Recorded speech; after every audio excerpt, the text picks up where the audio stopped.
The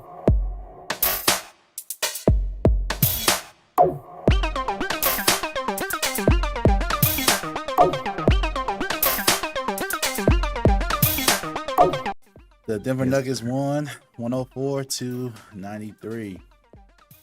And as we said, Swish Masters Podcast, we're going to be live out there every game. So thank you for hanging out with us. If you're listening later, listen to us later.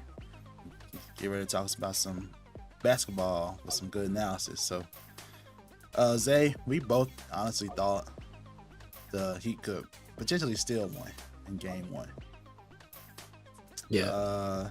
I have my own thoughts on this game, but I'll let you go first because you are more emotionally invested into this game and this series than I am. So, sure. Let you have the floor, man. Yeah, man. A lot of things to get into overall for the game. Obviously, knowing that Denver was going to be a tough matchup at home. They haven't lost a game at home in the playoffs thus far, and they continued that on tonight. Jokic had a monster game. Jamal Murray still shooting the cover off the ball. The supporting cast as well. Michael Porter Jr. still didn't have the highest percentage, but was able to make some timely shots, as well as Aaron Gordon being a really big boost for them in the first quarter. Bruce Brown came off the bench, scored 10. But and they obviously they took the victory tonight. But overall, I'm not by any means like disheartened, disappointed in the Heat because of just how certain things that I picked up on over the course of the game.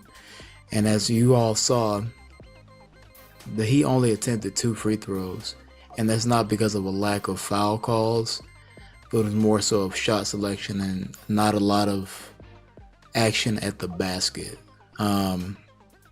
So that's a big disparity. The Nuggets had at least 20 free throw attempts.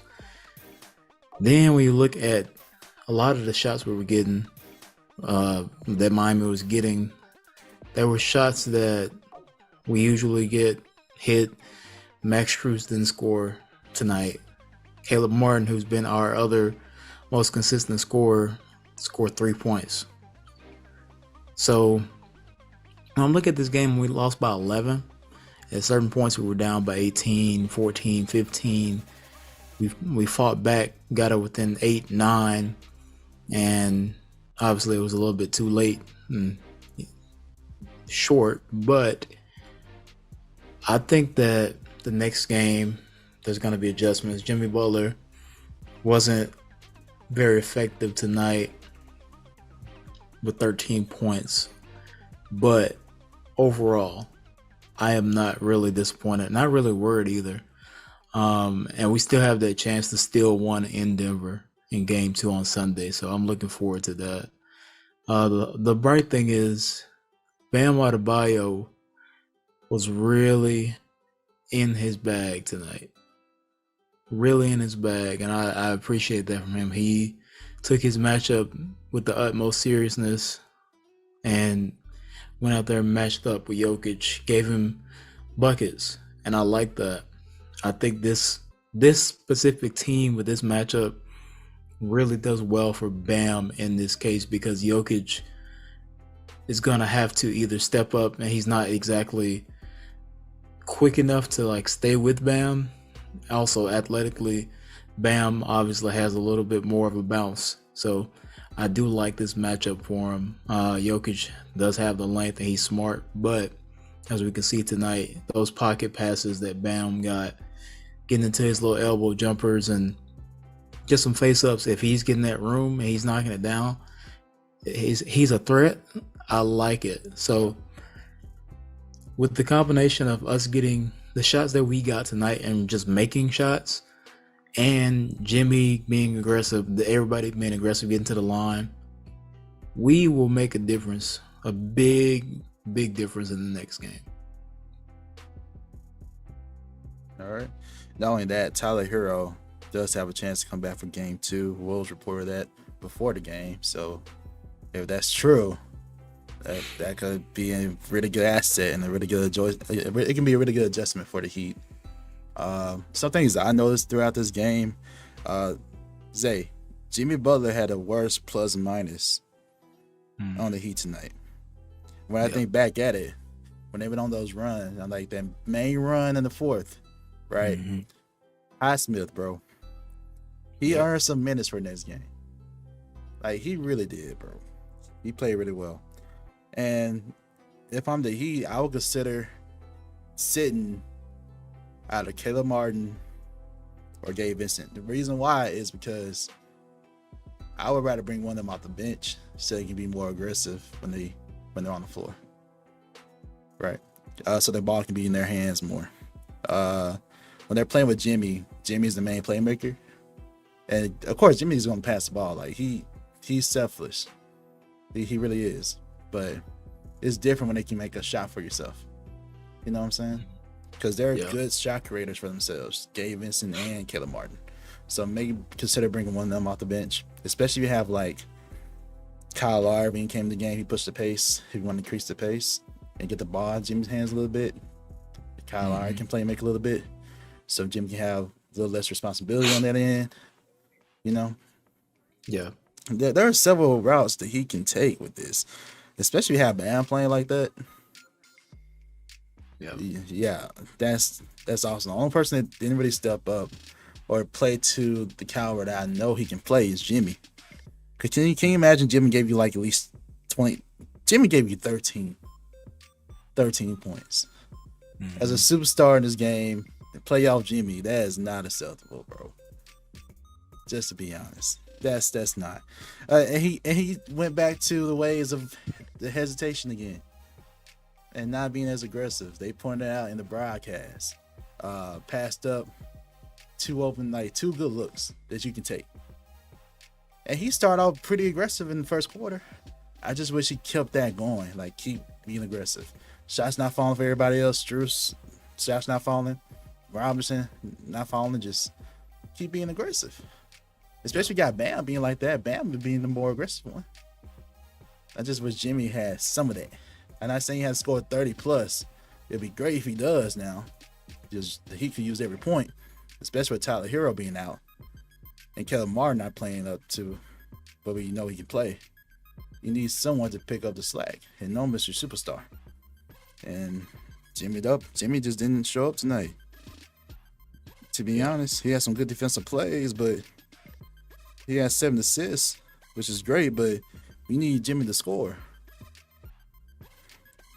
So for sure, that's my main thing. Strus 0 for 10. I don't expect Strus to go that route anymore. And like you said, we don't expect like Caleb Martin and Strus and even Robinson to have those shooting nights like they had.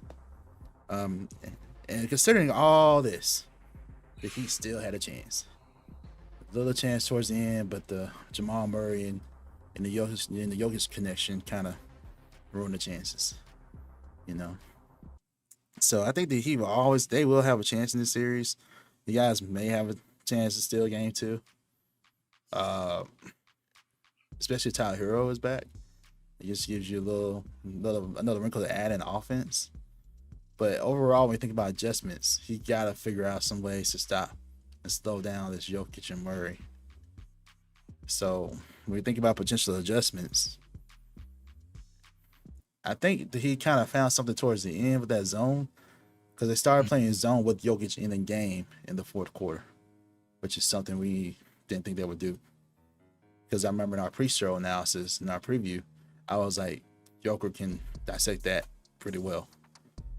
And I guess the main adjustment for the Heat is maybe play to Jokic's, like, I don't want to say it's a weakness, but his tendency to really pass more than score.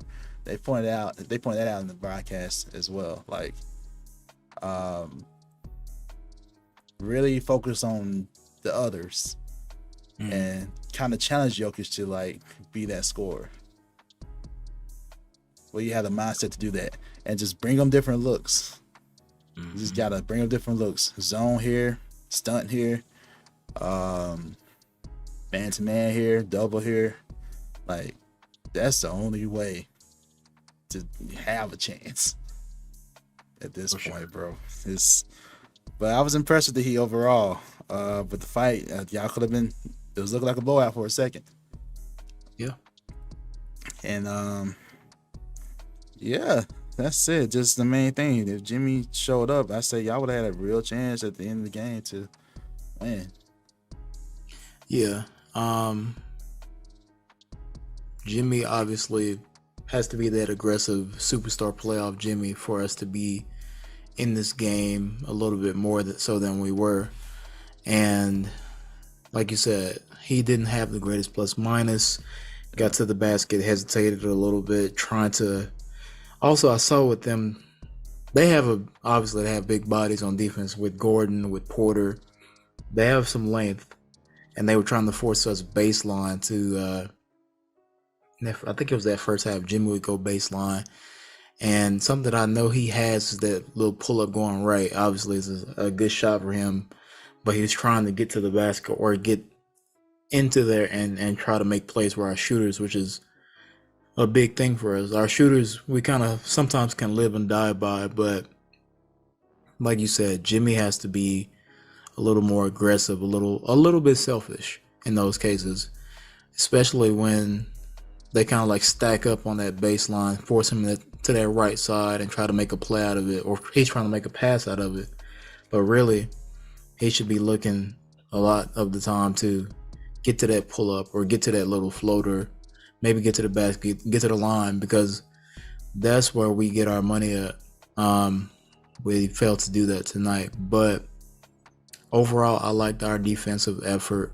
I think that obviously Jokic and Murray still had great games, but I think for the most part, we can figure that out. I like what, like you said, that zone late in the quarter. Haywood Highsmith, I gotta give a shout out to the young fella. Yeah. He was really big on both ends of the floor, just being active, being present. Obviously, it was too late, but we gave him some full court presence, and I like what he's able to do because he's high energy. He may not be able to stop you every play, but he's long, he's tall. He gives you a different look, and I think if we can get more of that going forward, it will help with slowing down Murray a lot, because Murray still had a great game too. And shout out to those guys. They're really good basketball players for sure. And the next one, I'm happy with like how it ended up. Even though we went down 18 at one point, I think we were down 21 at one point. We still came back, and that lets me know that we have the potential to get these stops. We just have to put ourselves in the right position as far as the other end, because that's where we were lacking at. Really, offensively, we didn't have the best game. But really, if you look at the Nuggets, they score like a lot. We held them to 104 points, and they usually get to like 110, 120 a lot of the time. So that's a big thing in my opinion. And then too, like you said, holding Jokic down to be more of a scorer. If we can eliminate those other guys and make him carry that load and just minimize the impact of the shooters, that makes a big difference. And the final thing, just keeping our foot on the gas. I don't expect Bam to come out and have like a 26-13 game, like 2-3 games in a row, but having him being able to make those little pull-ups in the gaps and stuff like that, that's really big. But getting to the line, getting our shooters shots that we usually make is going to be key. But yeah, I think that we see something in the Nuggets that we can exploit, and their failure to like stay on the target, I guess, letting us get back in the game. At one point we were down by 8, and then late in the fourth, I think if they don't put us away, we will put them away. So I'm happy to see that. This is like the first time I've like you see your team lose or whatever, your pick lose, and it's like I'm not really worried about them though. Like obviously we want to get the win, but this one I'm like, okay, I'm seeing some things that I feel like we can really like take advantage of. So Okay. I'm obviously not happy with the result, but I'm happy with how it played out and what we got to see from it. It's a good first game, really good, and it's going to be an interesting series for sure. I think that this is a window of what we can expect over the next few games, but a little bit more intense.